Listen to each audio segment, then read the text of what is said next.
Some children are born bearing a mark. A curse or a destiny, no one knows for sure. In a small town in the southern United States, a baby girl is abandoned on a stormy night, under a flash of lightning tearing across the sky. People whisper, she is a bad omen, a bringer of death to anyone who comes near. But the truth is that she sees things that no one else can see. Wandering ghosts. This is the story of Lillian Cross, the girl of ghosts, and the house where the wind carries the whispers of the dead. Start the story. The orphanage stood at the edge of a forgotten town in Louisiana, its brick walls weathered by storms and years of neglect. Children's laughter sometimes rang in the halls. But for Lillian Cross, that laughter always carried a cruel edge, a whisper of mockery just for her. At 8 years old, she already knew she was different. While the other girls braided each other's hair or played jump rope in the yard, Lillian sat alone by the rusted swings, her gaze fixed on something no one else could see. "Who are you talking to, Frick?" a boy once shouted, throwing a pebble that bounced off her shoulder. The others laughed, and Lillian only lowered her head. Because the truth would never save her, she had been speaking to a pale, trembling boy who had died in that very building decades ago from a fever no one remembered. That night, in her narrow bed with the thin gray blanket, Lillian whispered into the dark, "I am not crazy, right?" The boy's shadow appeared at the foot of her bed, his eyes large and sorrowful. He shook his head slowly. "No, you are not." But the answer did not comfort her. It only deepened the pit inside her chest. Days turned into years, and Lillian's reputation hardened like stone. "Bad luck, girl. Freak. Omen." The nuns avoided her except when they had to. Children crossed themselves when she walked by. One rainy afternoon, she sat by the window, watching streaks of water race each other down the glass. A whisper brushed against her ear, soft, cold, but unmistakably real. "Lillian." She stiffened. "Who is there?" The voice sighed. A figure slid from the corner, shadows an old woman with hollow cheeks, her nightgown stained as if she had drowned. Her mouth moved, but the sound was not words, only the rattling of water in her throat. Lillian's lips trembled. She wanted to scream, but instead she whispered, "What do you want?" The woman raised a trembling hand and pointed toward the door. Toward the world beyond. Then she dissolved into mist, leaving only the echo of water dripping. That night, unable to sleep, Lillian crept to the common room where the old piano stood. She pressed a single key. The sound hung in the air, sharp and lonely. A voice startled her. "You should not be up this late." She turned to see Father Gabriel, the visiting priest who sometimes came to teach the children. His coat was heavy, his eyes stern, but there was something searching in his gaze as he studied her. "I could not sleep," she muttered. He stepped closer. "You see them, do not you?" Her heart stuttered. "What? What do you mean?" "The dead," Gabriel said quietly, as though naming them might summon them. "I have watched you, the way you listen to things others can't hear, the way you speak to shadows." Tears burned her eyes. No one had ever said it aloud. No one had ever admitted it was real. "Is it? Is it a curse?" she asked, voice breaking. Gabriel studied her, then placed a weathered hand on her shoulder. His grip was firm, grounding. "Maybe. Or maybe it is a calling. The difference will depend on the choices you make." For the first time in her life, Lillian felt the faintest spark of hope. But as she walked back to her bed that night, children's voices hissed from the dark dormitory. "She is cursed. She will bring death to us all." Lillian curled beneath her blanket, pressing her hands over her ears. Yet through the fabric she still heard whispers not of children, but of restless souls calling her name. And deep inside she knew Father Gabriel was right. This was only the beginning. The old chapel stood at the edge of the bayou, its wooden frame leaning as though it had borne too many storms. Spanish moss hung low from cypress trees, brushing the roof like gray fingers. When Father Gabriel brought Lillian there for the first time, she thought it smelled of dust, candle wax, and secrets. "You will live here now," Gabriel said, his voice rough with age and discipline. He was not a tall man, but the weight of his presence filled the room. His gray eyes were sharp, cutting through lies before they could form. Lillian stood clutching a small cloth bag, her only possessions from the orphanage. A tattered dress, a broken comb, and a rag doll with a missing arm. The pews loomed like silent watchers. "Why me?" she whispered. Gabriel glanced at her, then lit a candle on the altar. "Because you are burdened with sight. And sight without guidance is dangerous to you and to others." The lessons. Days at the chapel followed a rigid rhythm. Morning prayers at dawn, chores through the heat, studies at night by the flicker of oil lamps. Gabriel taught her to read scripture, to copy Latin phrases she barely understood, to memorize prayers meant to soothe restless spirits. His lessons were stern. When she faltered, his voice was a whip. Again he would command when her Latin stumbled. I am trying, she would protest. Trying is not enough. The spirits won't wait for you to try, they will consume you if you are weak. Sometimes she hated him. Sometimes she dreamed of running back to the orphanage, even if it meant the children's cruelty. But then the nights came, and with them, the whispers. The first ritual. It was past midnight when Gabriel shook her awake. His lantern threw trembling light against the chapel's stone walls. Get up. Tonight you will learn. He led her outside, into the swampy dark where frogs croaked and mosquitoes whined. The air was heavy with rot and damp earth. They stopped at a crooked oak, where an old wooden cross leaned half buried in the mud. There is a man here, Gabriel said. A soul bound to this place. Lillian felt it immediately, the chill pressing against her skin, the way the air seemed to thrum with sorrow. A shadow lingered near the tree, its outline broken, as though the figure had been hanged long ago. Her throat tightened. What do I do? Gabriel handed her a small silver cross and a string of beads. Speak to him. Listen first. Then guide him. Her hands shook. What if I fail? Then you learn. But you do not run. She knelt in the mud, clutching the cross. The figure's head tilted, and she caught the glimmer of hollow eyes. I hear you, she whispered. What do you want? The shadow's mouth opened, but no sound came, only the crack of rope, the echo of suffocation. Lillian gasped, nearly dropping the cross. Focus, Gabriel barked from behind her. Do not let fear break your will. Tears burned her eyes, but she pressed the cross tighter. You want release, do not you. You have been left here too long. The shadow quivered, then slowly dissolved like smoke curling into the night sky. The weight on her chest lifted, and for the first time in years, the swamp felt breathable. Lillian turned, expecting praise. Gabriel only nodded. Not terrible. But you hesitated. Next time, hesitation could kill you. His words cut deeper than she wanted to admit. Between fear and resentment, weeks passed, then months. Under Gabriel's roof, she grew stronger. She learned chants that could calm the dead, sigils to protect herself, and rituals to sever bonds of hatred. But with every lesson came harshness. When she cried from exhaustion, Gabriel's face was a stone mask. Tears do not help the dead, he said. When she asked why she had to bear this burden, his answer was colder still. Because no one else can. At night, she lay awake, whispering into the rafters. Why can't he ever just say he cares? The shadows in the corners never answered. The day of anger. It happened after she failed a ritual. A spirit had nearly overwhelmed her, filling her mind with its rage. Gabriel had dragged her out, his grip bruising on her wrist. You disobeyed every rule I gave you, he thundered. You let it inside.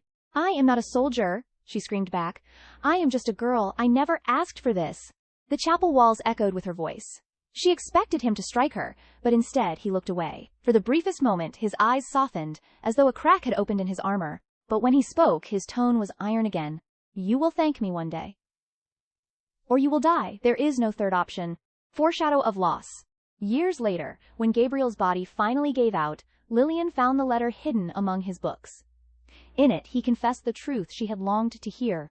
I was hard on you, not because I did not care, but because you are the only child I ever claimed as mine. I prayed the world would be kinder to you, but since it was not, I chose to make you strong instead. Forgive me, Lillian, but that revelation would come later. For now, in the years of her youth, all she carried was anger, confusion, and the faintest ember of gratitude she would never speak aloud. And somewhere in the shadows of the chapel, the dead waited, knowing that the girl who could see them was becoming something far greater and far lonelier than she ever imagined. The house was cheap. Too cheap. That should have been Lillian's first warning. It stood at the edge of a rundown neighborhood in southern Louisiana, a shotgun-style home with peeling paint and a sagging porch. The realtor had not even tried to sugarcoat it. Old bones needs some love, he would said, waving his clipboard with the desperation of a man who needed a sale. But Lillian had no choices. Father Gabriel was gone. The orphanage had long since forgotten her. At 22, she had only a part-time job at a local diner and a handful of bills, so she signed the lease, set down her duffel bag, and claimed the house that smelled faintly of mold and memory. The wind chime. On her first evening there, she unpacked a small wooden box. Inside lay the wind chime Gabriel had once given her, crafted from bits of bone and copper. The wind, he had said, will guide the lost to your door. And if you are strong enough, you will guide them away again. She hung it on the front porch. The air was still, humid and heavy, but the chime swayed anyway, tinkling softly as though unseen hands had touched it. That night, She lay on the thin mattress in her bedroom, the sound of the chime drifting through the cracked window. Just as sleep began to pull her under, she heard it. A soft meow. Her eyes opened. A white cat sat at the foot of her bed, fur shimmering faintly in the moonlight. Its eyes glowed like glass marbles. She reached out with trembling fingers. You are not real. The cat tilted its head, then meowed again, plaintive, heartbroken. Lillian felt its sorrow as clearly as her own heartbeat. It wanted something. Needed something. When she blinked, the cat was gone. Only the faint sound of the chime lingered. The laughing girl. The second visitor came 3 nights later. Lillian had been dozing in the living room when she heard laughter. Not the warm kind, but high-pitched, cracked, echoing through the halls. She grabbed the lantern and crept toward the sound. And there, at the far end of the hallway, stood a girl no older than 16. Her hair was tangled, her dress torn. She laughed and laughed, clutching her stomach as though it hurt. "Stop it," Lillian whispered. "Stop laughing." But the girl did not stop. Her laughter turned wild, desperate, until tears streaked her cheeks. In one violent instant, the laughter broke into sobbing wails. Lillian pressed her back against the wall, heart hammering. The girl reached out a trembling hand, then vanished, leaving only the echo of grief. The crying girl. By the end of the first week, the house was full of them. Shadows moving in corners. Cold spots in the hallway. Whispers in the kitchen. One night, she woke to the sound of sobbing soft, childlike, the kind that curled itself into your bones. She found a girl kneeling in the middle of her bedroom floor, hair covering her face. "I did not mean to," the girl cried. "I did not mean to let her die. I never said I was sorry." Lillian crouched, though her hands shook. "Who are you talking about?" The girl lifted her face. Her eyes were pools of black grief. "My friend. She waited for me. And I left her. Now she is gone." Before Lillian could speak again, the girl dissolved into mist, her sobs lingering in the walls. The realization. By then, Lillian understood. The wind chime had worked. Gabriel's gift, his curse, it had turned her house into a beacon. "They are coming to me," she thought. All of them. Every restless soul with nowhere to go. The idea both terrified and steadied her. Terrified, because she could never rest, never be alone. Steadied, because for the first time since Gabriel's death she felt needed. That night, she sat on the porch steps, staring out at the swamp beyond the road. The wind chime whispered above her head, its tune like a lullaby. "I guess this is who I am now," she murmured. The girl in the house of whispers. From the shadows at the edge of the yard, something stirred, a ripple of water, though there was no pond, and watching her from the dark was a pair of eyes, deep, cold, and blue as the river. She did not know it yet, but that was the night Ethan Rivers came to her door. The night was heavy with humidity, the kind that clung to skin and made the air taste of iron. Lillian sat on the porch steps, arms wrapped around her knees, watching the swamp breathe in the distance. Spanish moss swayed like tattered curtains, and the frogs sang their endless dirge. Above her, the wind chime rang, though the air was still. She froze. The sound had shifted deeper, more urgent, as though the chime itself were warning her. Then she saw them, ripples spreading across the dirt at the edge of her yard, like water. Where no water should be. From that ripple, a figure rose. The first encounter. He looked like a man her age, maybe a little older, with broad shoulders and hair dark as the bayou at midnight. His clothes were soaked, clinging to him, though no water touched the ground. His eyes glowed faintly blue, the color of drowned depths. "You should not have hung that thing," he said, his voice low, rough as if dragged through water. Lillian's throat closed. You can talk." "Of course I can talk." He gave a humorless laugh, then stepped closer. "The chime pulled me here. It pulls all of us here. You are either braver or stupider than anyone I have ever met." She clutched the railing, torn between running inside and standing her ground. "Who are you?" He tilted his head. "Ethan."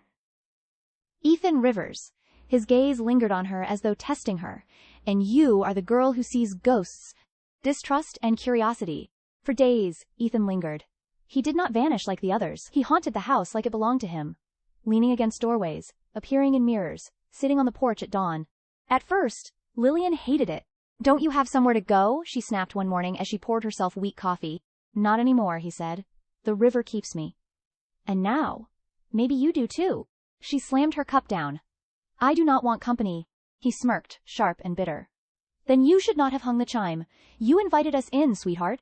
The nickname stung, both mocking and strangely intimate. The truth beneath the water. One night she found him sitting by her window, staring out into the swamp. His shoulders were tense, his jaw tight. "Why are you still here?" she asked softly. He did not look at her when he answered. "Because I can't leave." "Not yet." "Why?" Finally, he turned. His eyes were darker than she had ever seen them. "My father and my brother. They killed me." The words struck like thunder. "They wanted the land," Ethan continued, voice flat, as though he would repeated this confession to himself countless times. "I trusted them. My brother pushed me into the river while my father watched. And the river kept me. I have been here ever since." Lillian's breath caught. She saw, for the first time, the chain of grief that bound him, the betrayal, the rage, the endless drowning replayed in his memory. A fragile bond. "You could move on," she whispered. "If you let go, you could—" "No." His voice was iron. "I promised my mother I would be her son again in the next life. And I." His eyes softened as they fell on her. "I do not want to leave you." "Not yet." Silence filled the room, thick and charged. Lillian wanted to argue. Wanted to push him away, because closeness meant danger, meant heartbreak. But the truth was undeniable. In his presence, she felt less alone. For the first time in years, someone looked at her not as a freak, not as a cursed omen, but as Dallas. "Something more." She swallowed hard. "Then do not get in my way." Ethan smiled, faint but real. "Wouldn't dream of it." The protector. The next time the laughing girl came, her distorted giggles scraping against the walls, Ethan was there. When Lillian faltered, covering her ears, Ethan stepped forward, his figure blurring into mist. His presence drove the girl back, scattering her like smoke in the wind. When the house was quiet again, Lillian stared at him in awe. You can fight them." He shrugged, though there was pride in his smirk. "Guess drowning gives you a few tricks." For the first time, she laughed. Not the nervous laugh of fear, but something genuine, surprising even herself. Ethan tilted his head, watching her as though memorizing the sound. Closing scene. That night, as she drifted to sleep, she felt the air shift. Not cold, not heavy, just steady, like a hand on her shoulder. She did not need to open her eyes to know it was him. The house was still a beacon for the lost. Spirits would keep coming, bringing sorrow, anger, and longing. But now, she was not alone.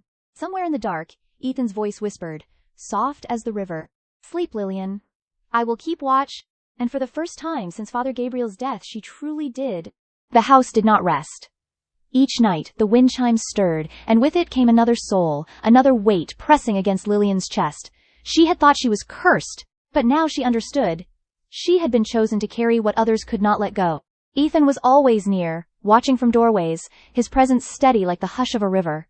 He teased her when she faltered, scolded her when she pushed herself too hard, and silently shielded her when the darkness grew too thick. But the dead did not come for Ethan, they came for her, and so she listened. 1. The ghost cat. It began with the small white cat. Each night it padded into her room, curling against her feet, purring without sound. Lillian sensed its yearning a thread, pulling it back to the woman who had once loved it. "She does not know you are gone," Lillian whispered one night, stroking the air where its fur should have been. The cat blinked, eyes glowing like two moons. So Lillian found the woman. She knocked on a weathered door 2 streets over, clutching her courage like a shield. The old woman answered with suspicion, until Lillian spoke. "Your cat. Snowdrop. She still waits for you." The woman's eyes filled with tears. She confessed she had prayed for a sign, dreamt of the cat but never saw it again. That night, with Ethan watching quietly, Lillian sat by the bedside as the woman slept. She whispered to Snowdrop, urging it to step into the dream. And when the old woman stirred, smiling through her tears, the cat faded from Lillian's world. "She saw him," Lillian said softly. Ethan nodded. "You gave them both peace." 2. Lucy, the laughing girl? Lucy was harder. Her laughter clawed at the walls, mocking and hysterical. When Lillian finally cornered her in the hallway, Lucy's face split between a grin and a sob. "My father. He pushed me. The cliff, the fall." The sound tore through the house, a mix of grief and madness. Ethan bristled. "She is dangerous. You should not—" "I have to." Lillian cut him off. She took Lucy's hand ice cold, trembling, and whispered, "What did you love before the fall?" Lucy blinked, laughter catching in her throat. "The carnival. The Ferris wheel. The way the lights looked like stars." So Lillian took her. In the dead of night she walked through the abandoned carnival at the edge of town, Ethan a shadow at her side. Rusted rides groaned in the wind. But Lucy's laughter softened as she floated among the broken rides, gazing up at the Ferris wheel. For one shining moment, Lucy's laughter turned real, joyful, unbroken. Then she faded, leaving silence in her wake. 3. Maya, the crying girl. Maya came with sobs that drowned the house. Her guilt poured through every wall. I left her. She waited for me. I never said I was sorry. Lillian knelt before her. Who? Tell me who? Through broken cries, Maya gave a name, Tessa. A childhood friend, lost in a car crash after Maya had abandoned her that night. The next day, Lillian tracked Tessa's family. It took courage she barely had, but she told them what Maya had whispered. She delivered the apology the dead girl could not. That night, Maya appeared once more, her tears quieter. You told her, she asked. I did, Lillian said gently. She forgives you. Maya's sobs turned into a sigh of relief. And then she was gone, leaving only the echo of rain on the window. 4. Chris, the broken son. The hardest came last. A young man named Chris appeared in her kitchen, rope burns dark against his neck. He did not speak at first, just stood, eyes empty. When he did speak, it was a whisper of exhaustion. I could not do it anymore. My sister, she needed me. No one else cared. I was so tired. Lillian's heart clenched. She saw herself in his loneliness, his crushing burden. Ethan stood behind her, jaw tight, as if the boy's sorrow stirred something raw in him. She still needs you, Lillian said. She needs to know you loved her, even at the end. But Chris shook his head. I failed her. Lillian closed her eyes, remembering Gabriel's words. Do not let fear break your will. The next day, she found the sister Rachel, a young woman with Down syndrome, living with distant relatives. She held Rachel's hands, told her the words Chris had left unsaid. He loved you. He was sorry. He never wanted to leave. Rachel cried into her arms, whispering her brother's name. That night, Chris returned, his face no longer hollow but soft with gratitude. Thank you, he murmured before dissolving into light. Aftermath. When it was done, Lillian sat on the porch, drained to the bone. Ethan appeared beside her, water dripping from his form, though he never touched the ground. You are killing yourself, piece by piece, he said. She stared at the chime, still swaying though the air was calm. If I do not, who will? He was silent for a long time, then finally muttered, Damn fool. But when she leaned against the railing, weary and shaking, Ethan reached out. His hand hovered above hers, close enough to feel the chill but not enough to touch. For the first time, she did not pull away. The air changed before Hannah arrived.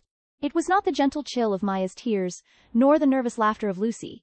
This was heavier, sour, like rot blooming in the walls. The wind chime outside screamed instead of sang, its copper pipes clanging in violent rhythm. Lillian sat up in bed, heart pounding. Ethan appeared instantly, shadows dripping from his shoulders like water. His voice was sharp, urgent. Stay inside, don't answer her. Who is it? His face was grim.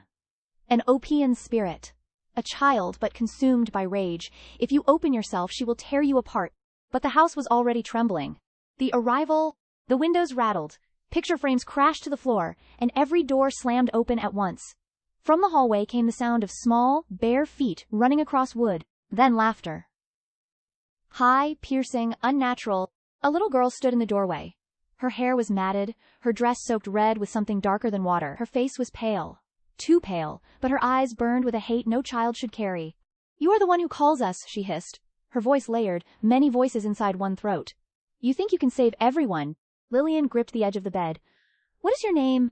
The girl's head jerked at an impossible angle. The attack. Before Lillian could speak again, the room exploded with force. Shadows poured from the corners, slamming her against the wall. Her breath caught as invisible fingers tightened around her throat. Ethan surged forward, his body half water, half smoke. Back off, he roared, pulling at the shadows. For a moment, the grip loosened, but Hannah shrieked, and the house itself seemed to turn against them. Light bulbs shattered, shards of glass raining down. The floor split, boards groaning as though the earth wanted to swallow them whole. You can't fix me, Hannah screamed, her small figure looming monstrously tall in the fractured light. They left me to die. Why should I forgive? Why should I leave? Her scream pierced straight into Lillian's mind, cracking it open with memories she had buried nights at the orphanage, voices calling her a curse, the weight of Gabriel's cold discipline. Tears streaked Lillian's face. I know what it feels like, she whispered, choking against the darkness. To be left behind. To be hated for existing. But, Hannah, you do not have to stay in the pain. The struggle. Hannah's form twisted, half child, half shadow. The grip on Lillian's throat tightened again.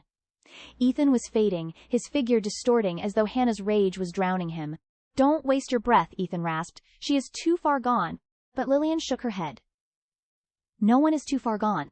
Summoning the words Father Gabriel had drilled into her, she pressed her trembling hand against the floorboards and began to chant. Latin spilled from her lips, rough and broken, but fueled by will. Hannah shrieked, clutching her head. The walls bled shadow. Ethan crawled toward Lillian, shielding her with what remained of his strength. "Tell me what you want, Hannah," Lillian cried over the roar. "Not the rage, your truth. Tell me." For a moment, the girl's face broke. Beneath the monster there was only a child, eyes wet, cheeks hollow. "My daddy. He left me. Mama followed. I was alone. I did not want to die alone." Her voice cracked, fragile. The release. Lillian reached out through the storm. Her hand passed through Hannah's burning chest, but she poured every ounce of her heart into the gesture. "You do not have to be alone anymore. I see you. I hear you. Let go, Hannah." The house groaned. The shadows screamed. And then silence. Hannah's form shrank back to that of a little girl. She looked at Lillian, eyes no longer burning but wide with relief. "Thank you." Then she was gone, dissolving into a flurry of dust and light. The wind chime outside stilled. Aftermath. Lillian collapsed to the floor, gasping, body shaking with exhaustion. Ethan materialized beside her, his hands hovering just above her shoulders, unable to touch but desperate to comfort. "Damn it, Lillian," he whispered. "You almost let her kill you." She managed a weak smile. "But I did not. She is free now." Ethan's jaw clenched. For a long moment he said nothing. Then softly, almost reluctantly, "You are stronger than I thought." Lillian leaned her head back against the wall, eyes closing. "Or just too stubborn to quit." Outside, dawn crept over the swamp, washing the broken house in pale light. For the first time in days, it was quiet. But Lillian knew the quiet would never last. The dead would always come. And she would always answer. The house was finally still. For the first time in weeks, no whispers stirred in the corners, no laughter rattled the walls, no sobs shook the floorboards. Only the steady hum of cicadas in the Louisiana night, and the soft creak of the porch beneath Lillian's bare feet. She sat on the steps, knees drawn to her chest, watching the swamp breathe under the silver wash of moonlight. The wind chimed above her, swayed gently, but not in warning, only in song, like a lullaby carried through the warm night air. Ethan stood a few feet away, leaning against the porch post. He looked almost human in the pale glow, his damp hair falling across his brow, his eyes that endless shade of drowned blue. He watched her in silence, the way he always did, as though trying to memorize her shape against the darkness. Quiet between them. "You nearly died back there," he said finally, his voice low, still rough with worry. Lillian exhaled a laugh, tired but genuine. "You say that every time." "Because it is true every time." His gaze sharpened. "You can't keep doing this. Each spirit takes a piece of you." She glanced at the wind chime, listening to its soft music. "Maybe that is all I am meant to be. A collection of other people's pieces. That is not living, Lillian." She met his eyes, and for a long moment, neither of them spoke. There was too much in the silence, the grief, the unspoken tenderness, the impossible truth of what he was and what she was not.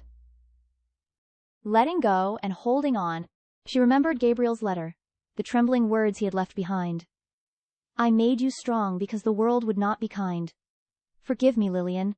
Maybe this was what strength meant, not hardening her heart, but opening it wide enough to carry the broken pieces of others.